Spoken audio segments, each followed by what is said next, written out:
Ayan, nice kong patayuin yung mga bata at saka mga guro. At tayo ay mag-pray. Let us pray. Father God in heaven, maraming salamat po sa napakagandang opportunity, napakagandang pagkakataon na ikaw ay aming sambahin, paglingkuran, Panginoon, sa iyong araw na ito, Panginoon.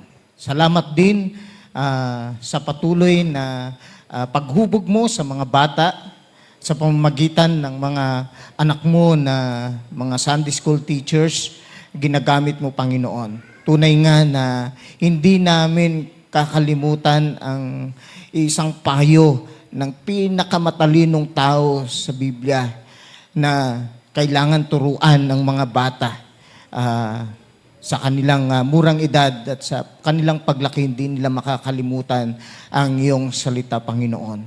At ito, sila, Panginoon, ang mga leader ng kinabukasan, hindi lang dito sa iglesia mo sa Paho, kundi saan mang sulok ng mundo, Panginoon. Kaya dalangin po namin na sa kanilang pagbaba at marami pa silang matutunan.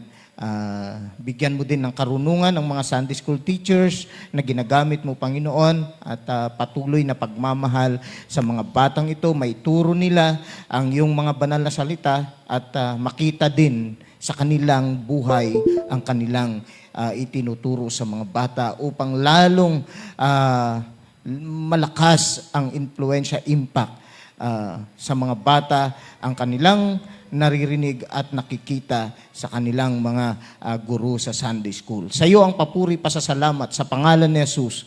Amen.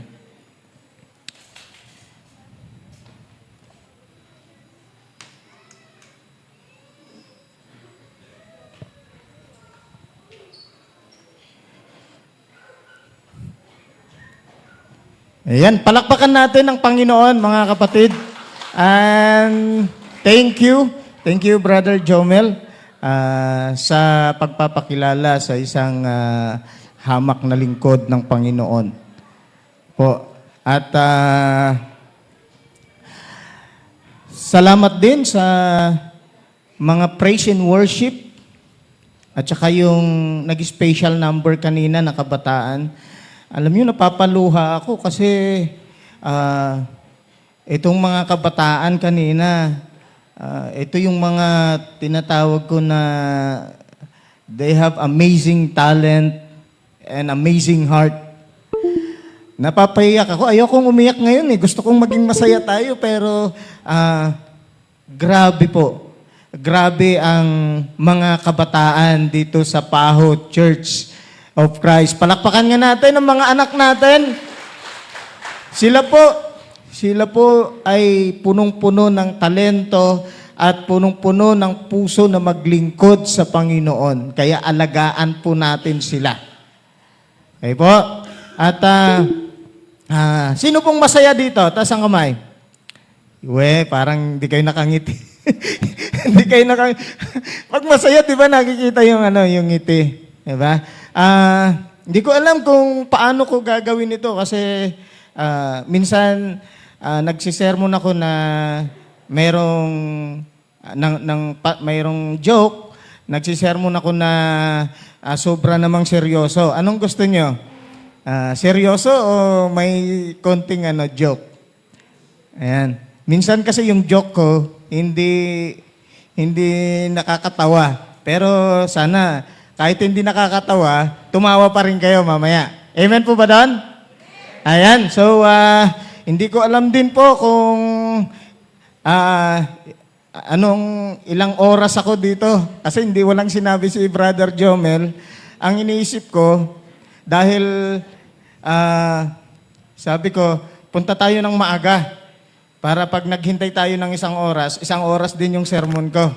Naghintay po ako ng pumunta kami dito, mga 7:15, nandito na kami. So, siguro 1 hour and 40. Okay lang ba yan? Ayan, amen. Ayan, wag niyo akong tutulugan ha. Alam kong may Alfonso Day kagabi, baka may napuyat. Sana wag niyo akong tulugan. Pag may joke ako, kahit hindi nakakatawa, Tawa na rin kayo para hindi ako mapahiya. Okay? So, ang mensahe po ng Panginoon sa umagang ito ay pinamagatang service is taking the initiative. Ayan. Ang paglilingkod daw po ay hindi siya yung itutulak ka, hindi yung hihilain ka, di ba? Hindi yung push and pull, di ba? Hindi ganun daw po. Ang paglilingkod daw po ay kailangan forward, humakbang, di ba? Walang ang paglilingkod hindi ballroom Ang paglilingkod hakbang, paharap. Amen po ba Dan? Ganun ba yung ginagawa ng Paho Church?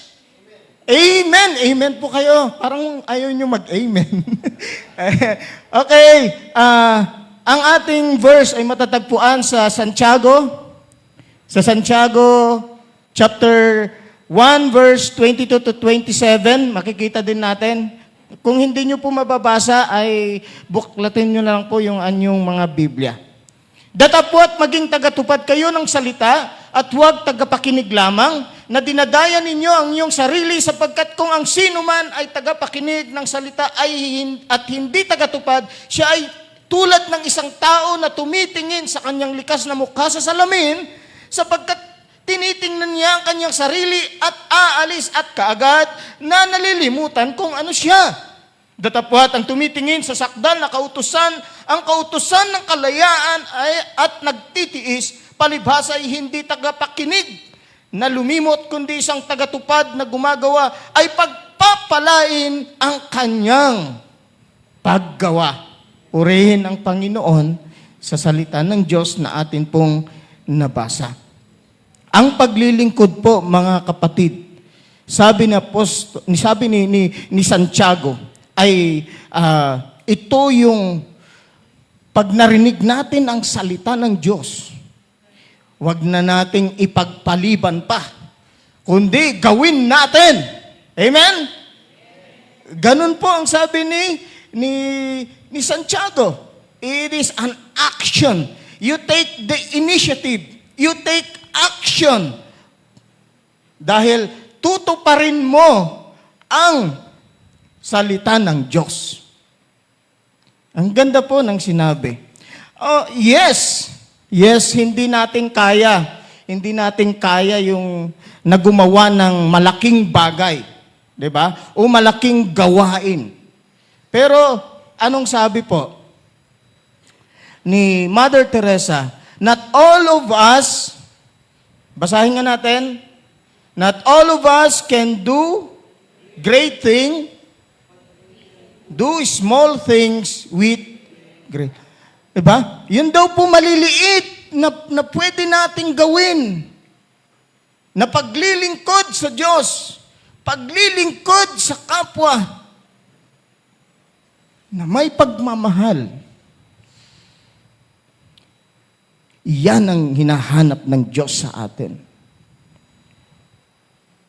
Basta maliit na bagay, gawin natin ito na may pagmamahal. Malaki ang impact nun. Malaki ang resulta nun, mga kapatid. Kaya nga sabi ni Santiago, panahon para tayo'y magpasalamat sa Panginoon for the gift of life. Yung buhay natin, kailangan ipaglingkod po natin. Di po ba? Sino pong nananalangin bago matulog? Ano po yung pinapanalangin ninyo? Yung kakainin bukas? Ano po?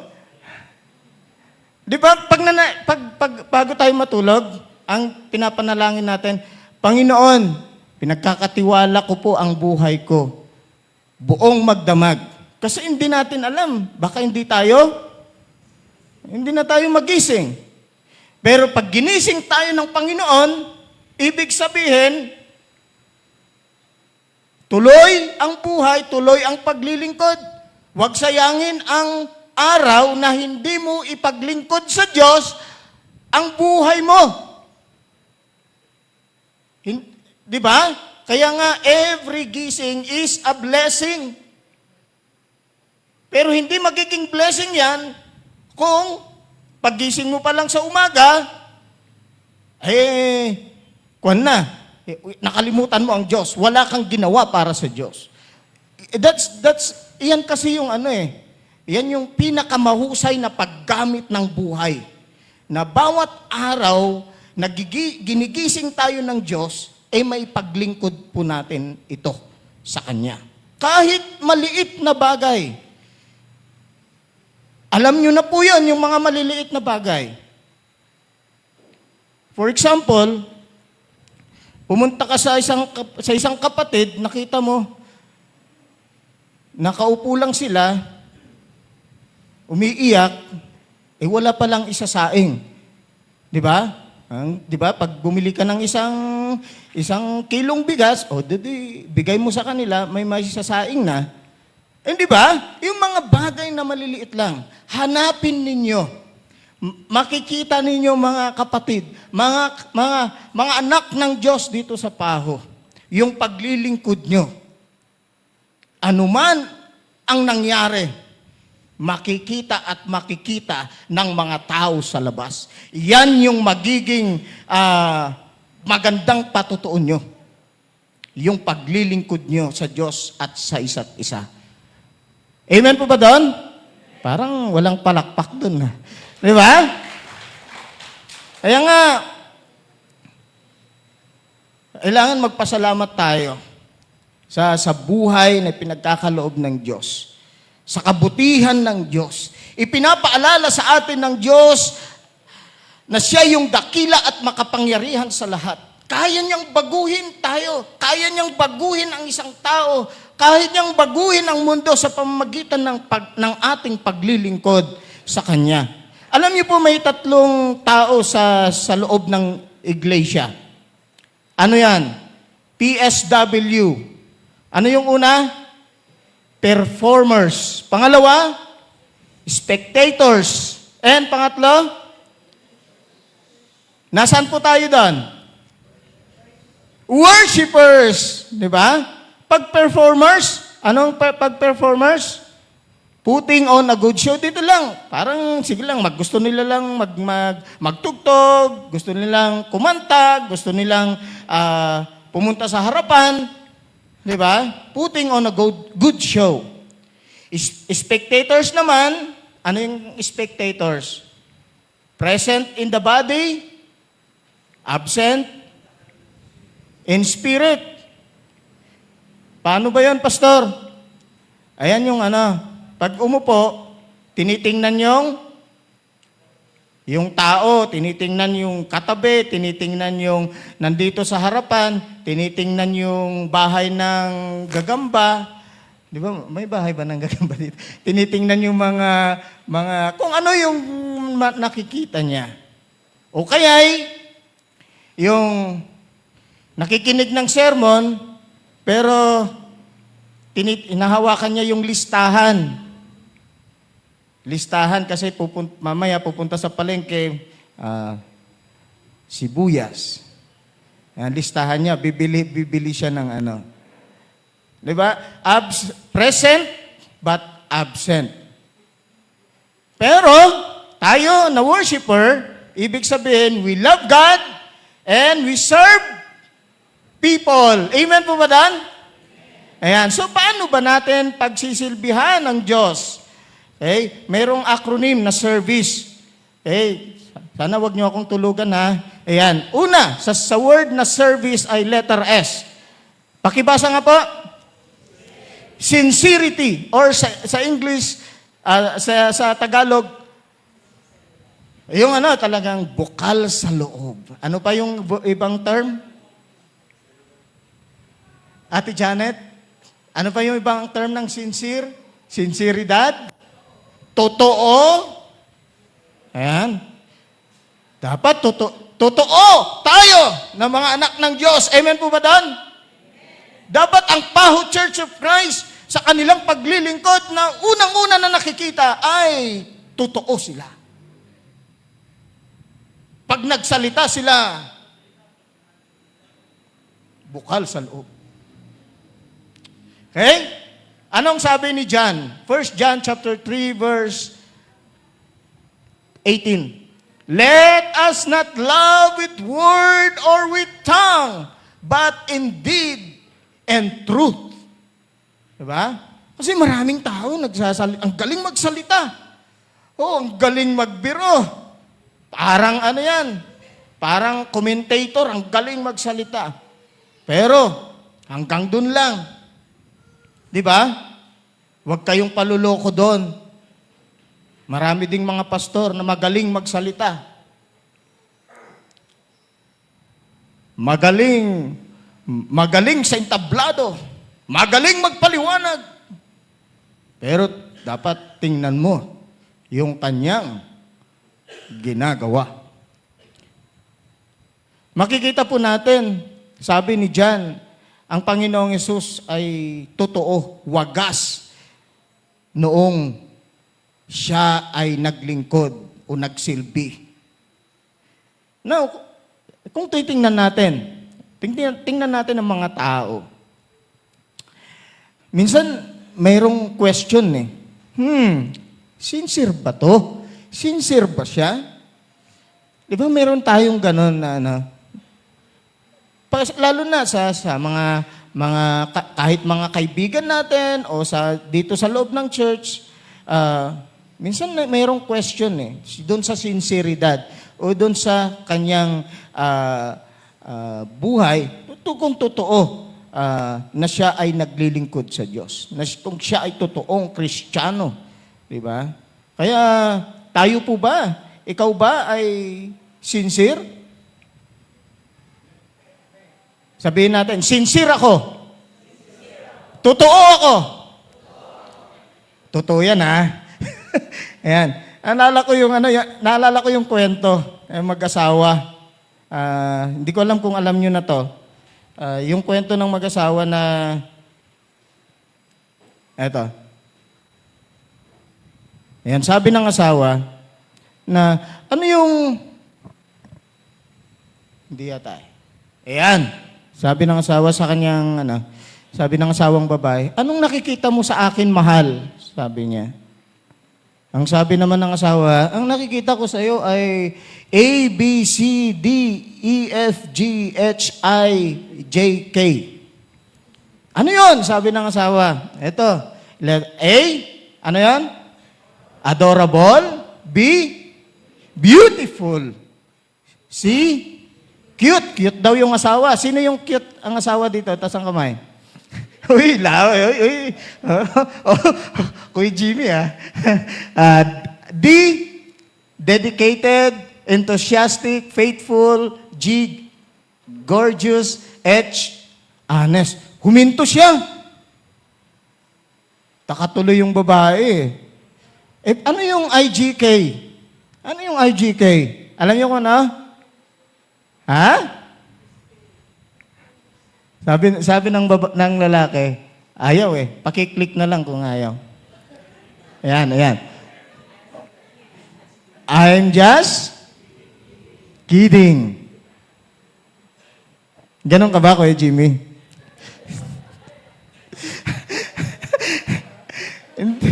Di pala seryoso, Di pala seryoso. Alam niyo po, sa paglilingkod, puso ang ating puhunan. Amen po ba dan? Puso ang puhunan natin. Kahit walang nakakakita, gawin mo ito ng masaya. Amen? Kahit walang nakakakita sa iyo, magpatuloy ka. Kahit may problema, manatili ka. Di ba? Yun yung tema Tema nyo nung anniversary. Anniversary ba yan? Nung last Sunday?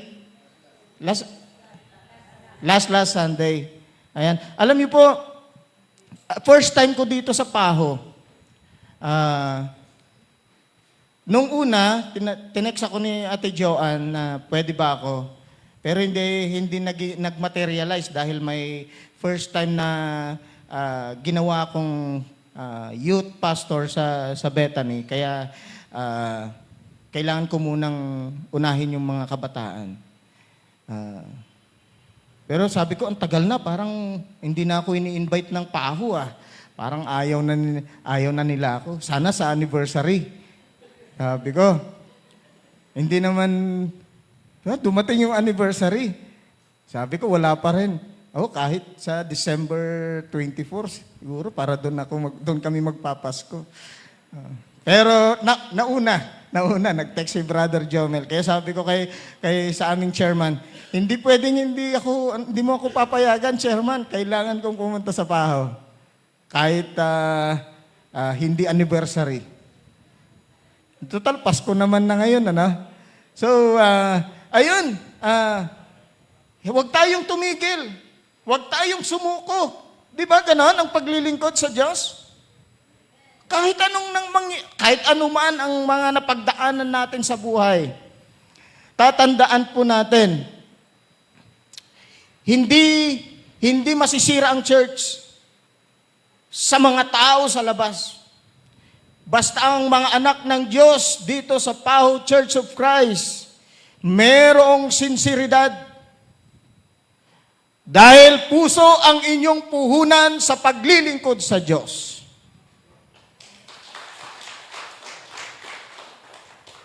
Wala yung IJK ha.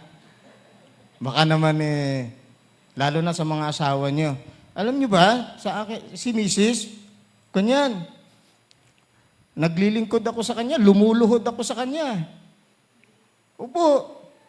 Pag hinahanap niya ako, Charles, sabi niya, nasan ka? Nandun ako sa ilalim ng kama. Sabi ko, lumuhod ka. Aba, lumabas ka. Lalabas ako, nakaluhod. Pero pinapaluhod ko din. Luhod ka muna bago ako lumabas. Diba? Ang paglilingkod talagang kailangan lumuhod ka sa Diyos. Kaya sa mga kalalakihan dyan, lumuhod kayo. Paglingkuran nyo ang asawa nyo. Because, happy wife, happy life. Pag napasaya ninyo ang inyong asawa, masaya ang buhay. Amen? Hirap nun. Pag hindi mo napasaya yung asawa mo, sabi nga ng scientific yung scientific yung daw mga babae, mga asawa natin, alam mo, sa isang araw, libo-libo ang salita nila. Oo.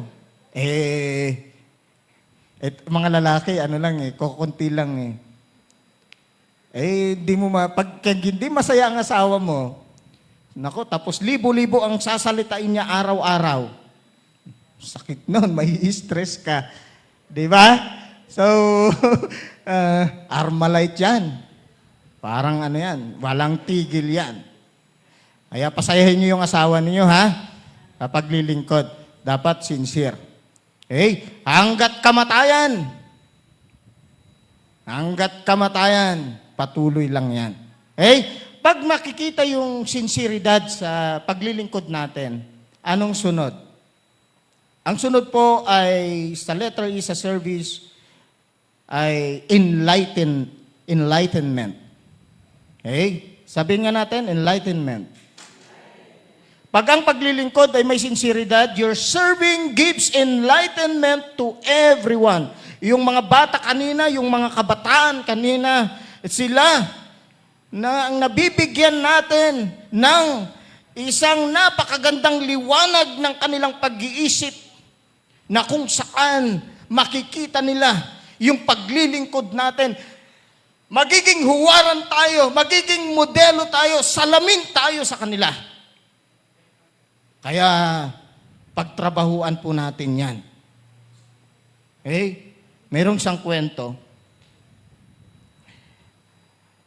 na merong isang mayaman na matanda na nasiraan.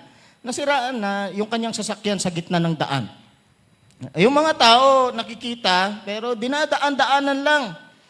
Tapos merong isang lalaki na huminto at tinulungan. Yung lalaki na yon, isang mekaniko. At ni-repair niya, inayos niya yung sasakyan ng mayaman. Ngayon sabi ng mayaman, anak, eto ang bayad ko, ibibigay ko sa iyo. Pero ang lalaki tumanggi. At sabi niya, hindi na po, dahil ito ay tulong ko sa iyo. Pero pinilit ng mayaman. Kaya ang sabi ng lalaki, kung gusto mo akong bayaran, pag may nakita kang nangangailangan, tulungan mo at parang nabayaran mo na rin ako. Iyon ang sabi ng lalaki. Ngayon, itong mayaman na matanda, pumunta sa isang restaurant. May nakita siyang buntis. May isang waitress doon na buntis.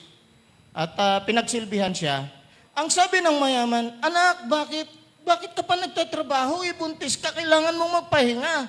Sabi niya, baka makunan ka. Sabi ng babae, nag-iipon po kasi ako, sabi niya, dahil pastor lang yung asawa ko, walang pera. Walang pera daw ang pastor. Ayan. Ayan, naawa naman yung mayaman at binigyan siya ng malaking pera. Nung umuwi yung buntis, tinanong siya ng kanyang asawa, bakit ka masaya? Sabi niya, bakit ka masaya? Nakita niya masaya eh. Oo, dahil may isang mayaman na nagbigay sa akin ng pera, gagamitin ko sa aking panganganak. At ang tanong ng asawa, i-describe mo nga yung itsura ng mayaman na ito. Sino yun? Yung kanyang tinulungan. Ano sabi doon? Do a little kindness with no expectation of rewards because what goes around comes around sobra-sobra pa. Di po ba? Meron, yung paglilingkod nyo po, merong mga tao na nakakakita sa inyo. Hindi lang dito sa loob, pati sa labas. Makikita nila yung kabutihan, yung totoo, yung wagas na paglilingkod natin sa Diyos, makikita yan sa loob at labas ng iglesia ng Panginoon. Amen po ba doon? Diba? Multifold. Multifold. Keep serving because there is someone will be enlightened because of your service to God. Tayo yung letrang binabasa ngayon. Hindi na yung Bible, yung Bible binabasa pa rin natin. Pero ang mga tao, mas tinitingnan nila yung sinasabi natin, mas tinitingnan nila yung kilos natin, yung pag-uugali natin, yung buhay natin. Tayo yung mga letrang binabasa.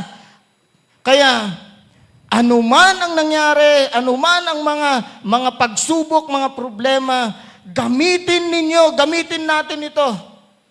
Yung mga hindi kaaya-ayang pangyayari upang gawin ang pinakamahusay na paglilingkod. Gawing mas maalab pa ang paglilingkod kay Kristo. Diba? Basta may problema, huwag tayong nandun sa problema. Kundi, gawin pa natin na mas maalab, gawin natin na mas mahusay pa ang ating paglilingkod sa ating Panginoon. Kasi, ang paglilingkod kay Jesus may pambihirang nagniningning na kagandahan. Tuloy-tuloy lang tayo. Magniningning tayo. Kung gusto nyo ng Christmas light o ano, basta magniningning ka kung magpapatuloy ka sa paglilingkod mo sa Diyos. Anuman ang mga hindi kaaya-ayang pangyayari na nakaraan o mangyayari pa sa kasalukuyan. Dahil kung mayroong kang nabibigyan ng enlightenment, ang sunod po, magkakaroon ka ng tinatawag na respect. Sa service, letter R, respect. Ako po'y naniniwala na ang respeto o dignidad ay nandoon sa katapatan ng ating paglilingkod sa Diyos. Amen po ba doon? Kung tapat ka na lingkod, kung tapat tayo na nagsisilbi sa Panginoon, makukuha natin ang respeto. If God gives us the respect, no one can pull us down. Tatandaan natin. Basta tapat ka sa Diyos, kahit anong gawin ng tao sa iyo. Kahit i-down ka, kahit hilain ka, kahit pag-isipan ka ng hindi maganda, basta alam mo sa sarili mo, tapat ka sa Diyos. Nandoon yung respeto. Makikita, lalabas yan sa iyong buhay. Maglingkod po tayo ng may dignidad. Alam niyo po ang katapatan sa Diyos. Ang katapatan po sa Diyos, tatandaan niyo ito, ay nakikita sa pananatili ninyo sa Kanyang iglesia. Amen ba yan? Kahit anong problema, dito ka lang. Manatili ka. Huwag kang aalis. Huwag kang lilipat. Dito ka lang. Dahil yung respeto, yung katapatan sa Diyos, pag ang anak ng Diyos ay nananatili, makikita yung katapatan. Dahil ang pinaglilingkuran mo ay ang Diyos. Hindi ang tao. And I respect you dahil nandito kayo. Nananatili anumang pagsubok sa buhay. Ang respeto ay mahalagang sangkap sa ating paglilingkod. Iaangat tayo ng Diyos. Itumba ka man, sirain ka man. But, tatandaan natin, how you live, paano ka mabuhay. Always be humble. Always have a heart of forgiving. Magpatawad ka. Magandang buhay, magaan ang buhay, pag may puso kang papatawad. Magpakumbaba ka. That's how you live. And people respect you. God will respect you. How you treat others. Love and compassion. Kung paano mo tratuhin ang Diyos, paano mo tratuhin ang iyong pamilya na mayroong pag-ibig, mayroong compassion, kahabagan, gawin mo. That's your lifestyle. Yan yung isa sa buhay natin. Pag nagkaganon, we are glorifying God. Bakit po? Dahil maganda ang testimony, maganda ang patutuo, magandang sasabihin sa iyo ng tao, ikaw ay magiging asin, ikaw ay magiging bituin sa sanlibutan. Dapat tayo ng mga Kristiyano, wag itong salita na ito. Do what I say and not what I do. Dapat kung anong sinasalita natin, sinasabuhay din natin yung ating sinasalita. Amen po ba doon? Hindi yung, sundin mo, pero wag mo nang wag mong gawin yung ginagawa ko. Hindi po ganon. Ang respeto ay napakahalaga, mga kapatid. You will never pull. Hindi ka pwedeng i-down ng tao dahil iaangat ka ng Diyos. Anong sunod sa respeto? Vision. Pag ang isang anak ng tao, anak ng Diyos, totoong Kristiyano, ay mayroong sincere service sa paglilingkod. Sincerity, enlightenment, respect. Ang sunod doon, vision. Di ba? Makikita mo yung mga bagay na ipapagawa sa atin ng ating Panginoon. Makikita natin yung layunin ng Diyos sa ating buhay, yung purpose ng Diyos sa ating buhay. Nahanap nyo na ba ang iyong purpose dito sa Paho Church? Hindi lang po taga-upo. Mayroong purpose, may vision. Naalala ko yung mag-asawa. Pero sabi po ni Haring Solomon sa Proverbs 29:18, where there is no vision, the people perish. Di ba? Kayo na nandito sa loob ng church, may vision, mayroong nais ng Diyos na ipapagawa sa inyong lahat. Papalakihin ng church? Now is the time. Kasi ilang years na ang church ng PAHO. Kayo, ang gagamitin ng Diyos. Tahimik kayo. Sino ang gagamitin ng Diyos? Sabihin niyo po, ako. Ako ang gagamitin ng Diyos. Parang mahina. O yan, simulan nyo na. Okay? Aircon, pwede bang pag ganon pa, pwede? O pag ganon pa, pataas. Kayang-kaya yan. God will do great things sa PAHO Church of Christ. Dahil nananatili kayo. Yan ang tunay na Kristiyano. May problema man, manatili ka lang. Vision. Merong nagtanong, yung asawang lalaki, hindi ko alam kung ano eh. Kasi yung pamilya na ito ay bumibili ng harina. Alam niyo yung, anong English ng harina? Flour. Ayan, bumibili sila ng ayan. All-purpose. Sinong bumibili ng all-purpose flour? Ayan. Sabi ng lalaki, bakit nauubos lagi yung harina natin? Sabi ng anak, si mama kasi ginagamit niyang polvo yung harina. Dumating si Mrs. Sabi ng asawang lalaki, bakit mo ginagamit ang harina pang polvo? Mauubos ka agad yan. Sabi ng babae, tingnan mo naman, sabi niya. All purpose. Pwedeng panluto, pwedeng pang polvo, all purpose Diba? Buti pa ang harina may all purpose. Di ba ang Kristiyano? All purpose din? Lahat yan.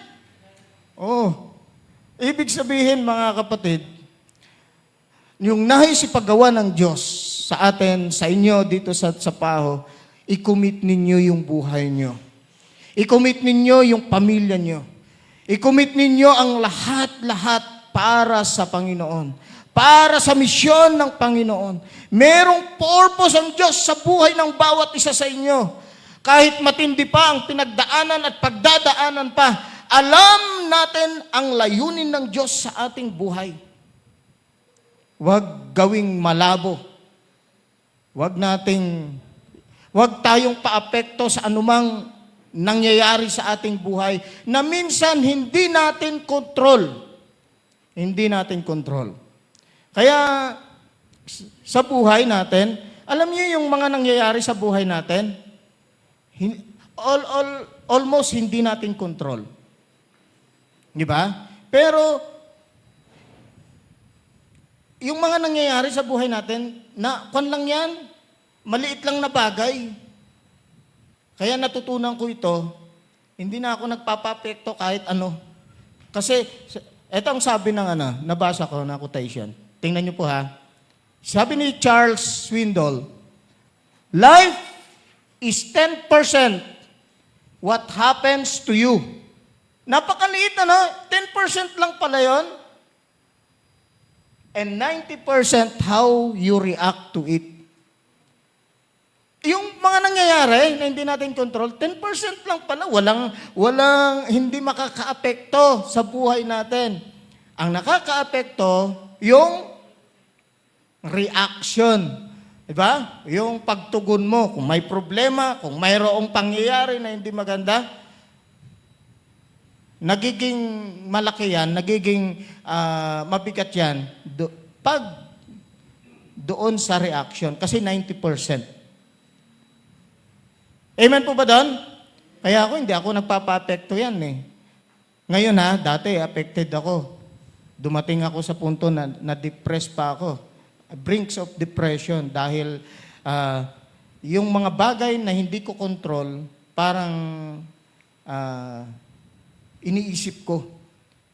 Hindi ko naman talaga control eh. Ang Diyos ang may control niyan. Di ba? Magpatuloy lang tayo. Ipagpatuloy yung mga bagay na nais ng Panginoon, yung mga nasimulan nyo dito sa iglesia, at yung gagawin nyo pa na ipagagawa ng ating Panginoon. Tatandaan natin, ito yung paborito kong quotation. The greatest sermons are the lives we live. Ang pinakamataas na mensahe o sermon na maririnig ng mga tao ay yung buhay natin. Paano tayo mamumuhay?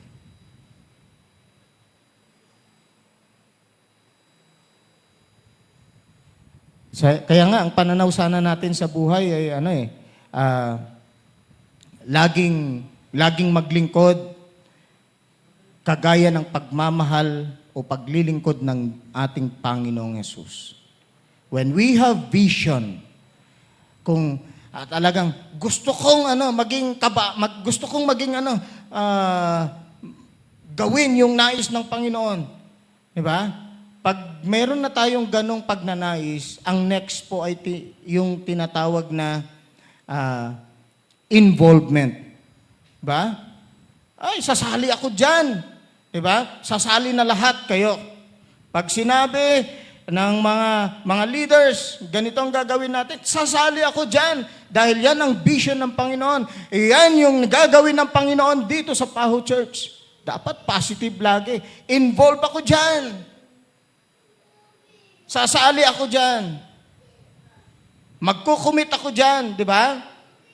Alam niyo po, kapag naglingkod ka, matutuklasan mo na ang madalas na pinakamahalagang bagay na inalok mo ay hindi yung material na bagay, kundi ano yun? Oras, pagkakataon, at lakas. Ito ang pagsisilbi ng mas malalim kaysa sa material. You must involve yourself sa paglilingkod dito sa Paho Church. Nako mga kapatid, hindi nyo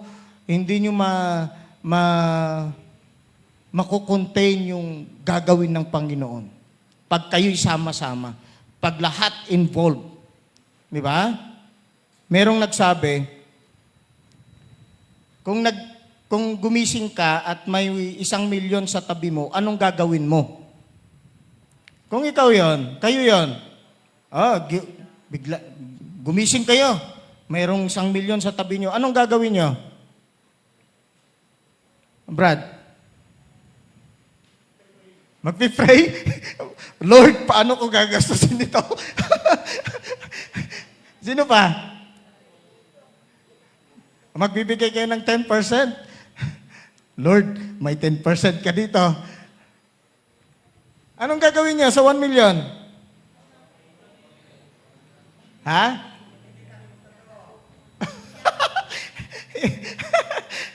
Diba? Pero sabi ng tao, sabi niya, yung pangalawa, matutulog daw ulit siya. Baka sakaling maging 2,000,000. Ibig sabihin, nandyan na yung vision nandyan na yung opportunity, nandyan na yung ibibigay ng Diyos na pagpapala sa Paho Church. Ano pang gagawin natin? Gamitin natin. Pag bukas, gumising kayo, mayroong tig 1,000,000 na sa tabi nyo. Gusto nyo ba yan? baka magpipray ka, Lord, paano ko to, diba? Pero, let us involve ourselves.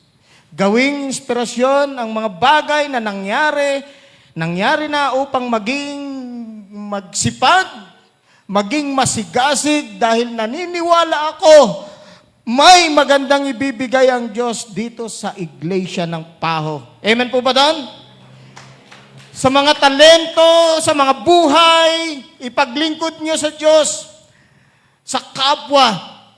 Dahil anuman ang nangyari, anuman ang kahinaan ng bawat isa sa atin, hindi mapipigilan, hindi malilimitahan ang ating involvement, ang ating paglilingkod sa ating Panginoon. And, pag may involvement na kayo, anong sunod? Letter C? Letter C, care. O dapat ibig sabihin, pag malasakitan nyo ang isa't isa. Di ba? Alam niyo po, sabi doon, you and I were created for community. Community tayo. Pangalagaan natin ang komunidad na ito. Palakihin natin, palaguin natin. Amen po ba doon? Na walang ni isa ay aalis, kundi madadagdagan. Magmahalan tayo, magmalasakitan tayo. Tanggapin kung ano yung mga pagkukulang natin sa isa't isa. That's how we care. Ang anak ng Diyos na tunay na nanatili sa kanyang iglesia, nakikita yung pagmamalasakit. Nakikita yung tinatawag na pamilya, community. We are made to have intimate relationship, to serve people lavishly, to share the stuff that you have, to build into the lives of the people around you.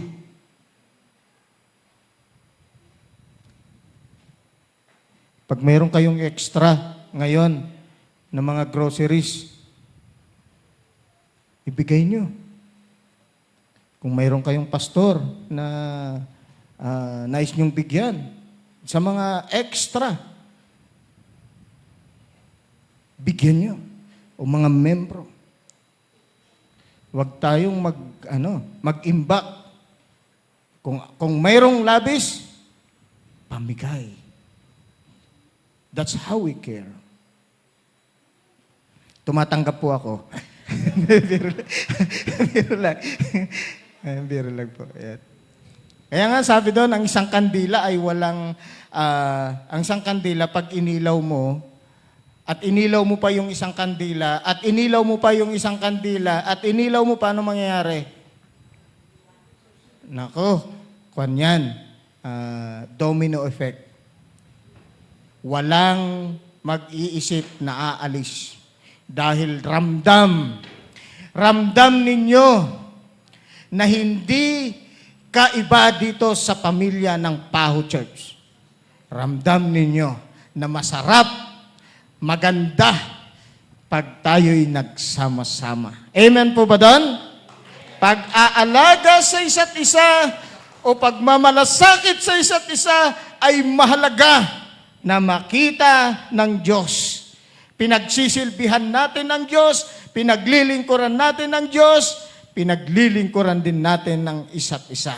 At kung gano'n ang mangyayari, ganito po ang mangyayari sa Paho Church sa kasalukuyan at kinabukasan.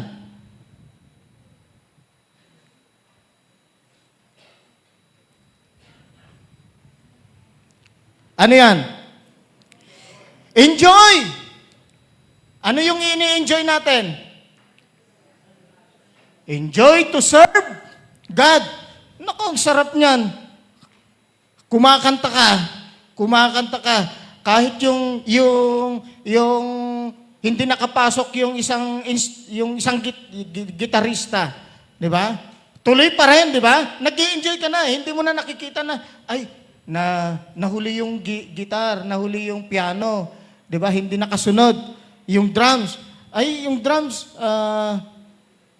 di ba? Kahit ano na, ano yung mga nakikitang kamalian, nag-i-enjoy ka na. Amen po ba dan? Di ba?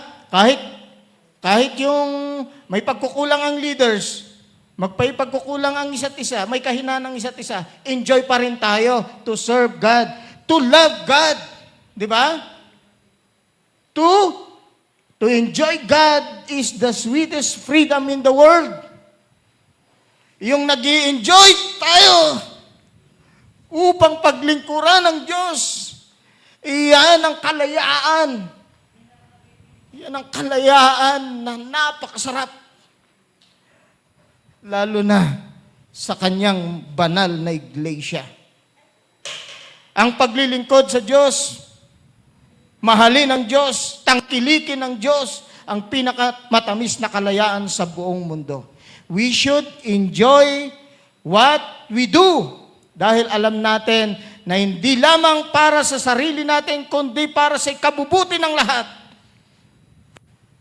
Kung may pag-aalaga, nararamdaman ang kagalakan sa isa't isa. Hindi ito balakid, kahit pison pa ang problema na darating, dahil andyan ang presensya ng bawat isa sa atin. Amen po ba doon? Tulog, gising pa ba kayo? Ayan. Sa ating conclusion, let us become light to one another. Paano ba tayo magiging ilaw? Kahit maliit na bagay, kung malaki ang impact, ito ay maganda, mabuti. Let the power of our presence light the life of every people around us. Pag gano'n ang mangyayari, what a beautiful church. Ang Pahu Church, when sharing in love abound. Di ba? Dahil nakafocus tayo sa ating Panginoon, sa paglilingkod natin sa Kanya. Ano po ba ang service? One is sincerity, enlightenment, respect, vision, involvement, care, and joy. Maligayang Pasko sa inyong lahat at maligo sa bagong taon. Manigong bagong taon. Palakpakan natin ang ating Panginoon. Okay, tayong lahat ay tumayo, tayo manalangin. Dakila naming Diyos na makapangyarihan sa lahat, maraming salamat sa iyong salita sa umagang ito. Salamat, Panginoon, sa mga tunay na anak mo, Panginoon, na kahit may mga pagsubok, nananatili silang tapat sa iyo. Nananatili sila sa iyong iglesia dito sa Pahu Church, Lord. Salamat, Panginoon, sa paalala. Salamat, Panginoon, dahil binigyan mo muli kami ng maalab na puso upang paglingkuran ka, Panginoon, upang harapin ang mga magagandang bagay na idadala mo sa iyong iglesia dito sa Pahu. Pagpalain mo ang mga leaders, pagpalain mo ang mga bawat isang anak mo dito, Panginoon, bawat membro, mula sa mga bata hanggang sa mga matanda, Panginoon, pagpalain mo at gawin mo ang kanilang buhay, ang kanilang paglilingkod na isang liwanag na siyang magliliwanag sa labas ng iglesia at sa mga tao na nasa labas, Panginoon. Purihin ka at pinasasalamatan ka namin. Sa iyo ang papuri, pasasalamat sa pangalan ni Jesus. Amen. Palakpakan natin ang Panginoon.